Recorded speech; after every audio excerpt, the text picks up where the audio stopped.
कहा जाता है केवल अज्ञानी जीव ही सुख प्राप्त करने की आशा से संसारिक पदार्थों के पीछे व्यर्थ भागता है। यदि संसार के भोग एवं सुख ऐश्वर्य मन की शांति एवं स्थायी आनंद देने में समर्थ होते तो राजा गोपीचंद, राजा भृतहरि, रानी मीराबाई अपने राजस्वी वैभव का त्याग क्यों करते? क्या यह अज्ञानता नहीं कि वस्तु की खोज वहाँ की जाए जहाँ वह है ही नहीं? इंद्रिय विषयों के रस के कारण हमने अपने जीवन के उद्देश्यों को भी भुला दिया है। अपनी खोई हुई संपत्ति शांति एवं आनंद को प्राप्त करने के लिए हमें अपनी वृत्ति को बाहर से समेटकर अंतर्मुख करके ईश्वर भक्ति के मार्ग पर चलना होगा।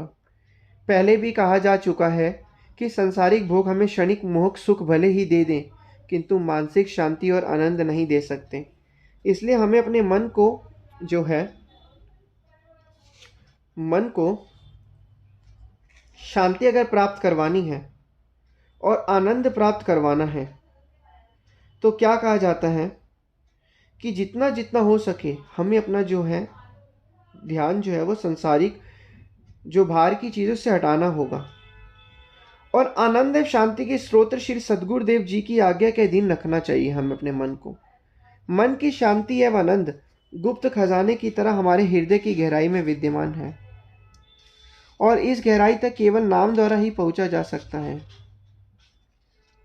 केवल सतगुरु का सच्चा नाम ही परलोक में हमारे साथ जाएगा।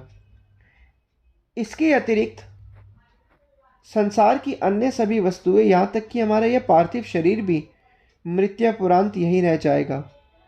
प्रतिदिन हम अपने चारों ओर रोग, वृद्धावस्था, दुख, द्वेष आदि देखते हैं। ऐसे वातावरण में नित्य शांति की आशा कैसे की जा सकती है?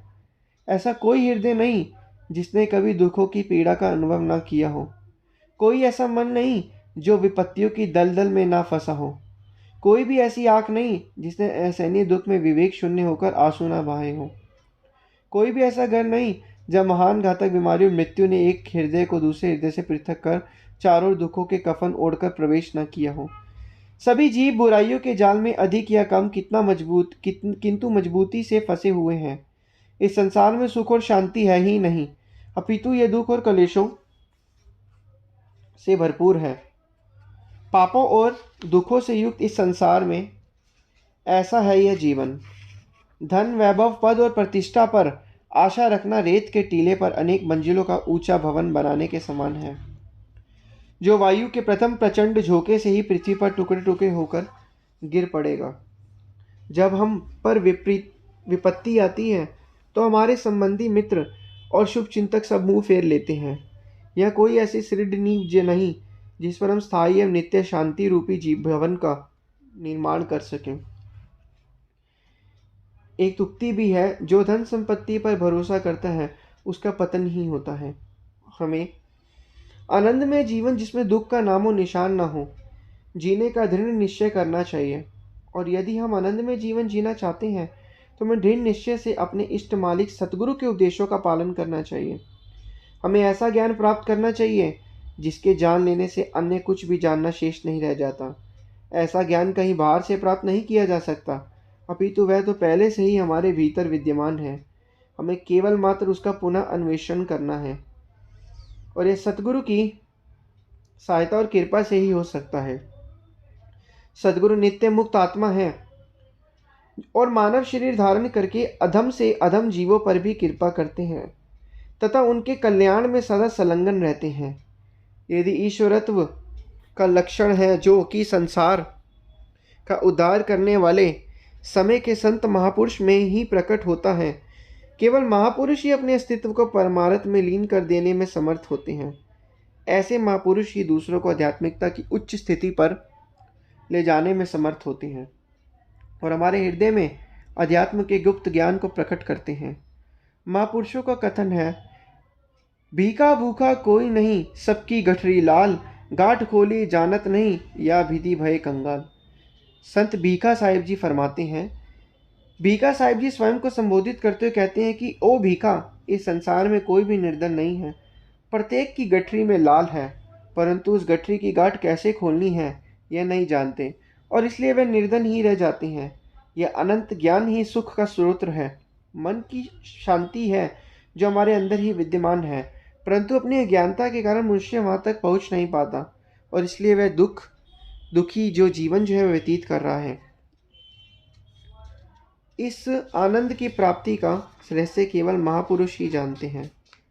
एक कवि ने कहा है, विसाले यार अगर चाहो तो पूछो वासीलों से जा, कि युक्ति यार से मिलने की उनको खूब आती है। अर्थात यदि तुम ईश्वर से मिलने की हार्दिक इच्छा एवं उत्सुकता रखते हो तो उनसे जाकर पूछो जो उस ईश्वर से मिल चुके हैं, क्योंकि केवल वही उस प्रभु से मिलने की सही युक्ति बता सकते हैं।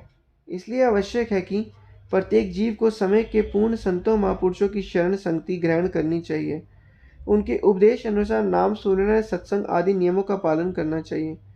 सत्य तो यह है कि जब तक हम स्वार्थ रहित होकर पूर्ण श्रद्धा से अपने इष्ट मालिक सदगुरु की सेवा न करेंगे, तब तक मन को एकाग्र करना, ध्यान करना बहुत कठिन है।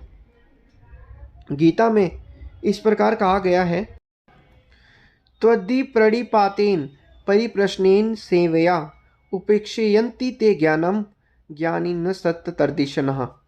अर्थात हे अर्जुन, जब तुम बहुत ही विनम्र होकर पूर्ण श्रद्धा और भक्ति से सेवा करके स्वयं को सतगुरु के चरणों में अर्पित कर दोगे, केवल तब ही सतगुरु तुम्हें उस परम ज्ञान का उपदेश देंगे। इससे यह सर्वथा स्पष्ट होता है कि हम अपने ही प्रयत्नों से उस शाश्वत नित्य आनंद की अवस्था को प्राप्त नहीं कर सकते। हमें स्वयं को मालिक की मोच में ढालना होगा, जिससे वह हम पर दया करे और अपनी कृपा से हमें वह मार्ग दर्शाए जहाँ शांति, आनंद और सुख का साम्राज्य है। एक संत का कथन भी है, विचारों से ही कर्म, कर्म से आदत, आदत से चरित्र तथा चरित्र से ही उज्जवल भविष्य या स्वर्णिम भाग्य का निर्माण होता है। इसलिए यदि आनंद पूर्वक जीवन व्यतीत करना चाहते हो तो समय के संत सतगुरु की आज्ञा व मोजानुसार कर्म करो, जिससे आपको यह लोक भी तथा परलोक भी दोनों ही स्वर्णिम बन जाएंगे। लेकिन मनुष्य जो अपने अंधकार के कारण, अज्ञानता के कारण सुख जो अस्थाई चीज़ें हैं, काम धंधा, रोजगार, ज़मीन जायदाद, घर वगैरह, उन सभी को सच सुख जो है सच मान चुका है और इतना जो है उस जंगल में फंस चुका है कि वह निकल ही नहीं पा रहा है। इसलिए अब हमें क्या करना है, हमें वक़्त के संतों महापुरुषों की आज्ञा और मौज में चलकर अपने मन को रोज भजन अभ्यास करना है। अंदर के दर्शन अगर करने हैं तो रोज हमें नित्य नियम से भक्ति के नियमों की पालना करनी। जितना जितना भक्ति के नियमों की पालना करेंगे उतना उतना हमारा मन जो है शांत होता रहेगा, जीवन आनंद में होता रहेगा और हमारे अंदर धीरे धीरे जो है मानसिक शांति बढ़ती रहेगी।